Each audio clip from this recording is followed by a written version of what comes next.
KSRTC ബസും മഹേന്ദ്ര സ്കോർപിയോയും കൂട്ടിയിടിച്ച് tyre ഉൾപ്പെടെ ഊരിത്തെറിച്ച് ബസിന്റെ അടിഭാഗം പൂർണ്ണമായും തകർന്നു.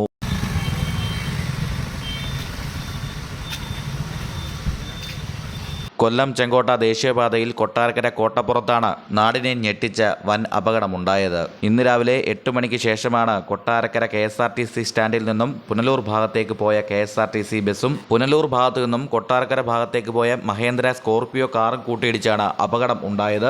അമിത വേഗത്തിൽ വന്ന മഹേന്ദ്ര സ്കോർപിയോ KSRTC ഓർഡിനറി ബസിന്റെ വലതുഭാഗത്തായി ഇടിക്കുകയായിരുന്നു. ബസ്സിലെ യാത്രക്കാരുടെ ഭാഗ്യം കൊണ്ടാണ് ടയർ ഊരിത്തെറിച്ചിട്ട് പോലും ബസ് മറിയാതിരുന്നത് എന്നാണ് ദൃക്സാക്ഷികൾ പറയുന്നത്.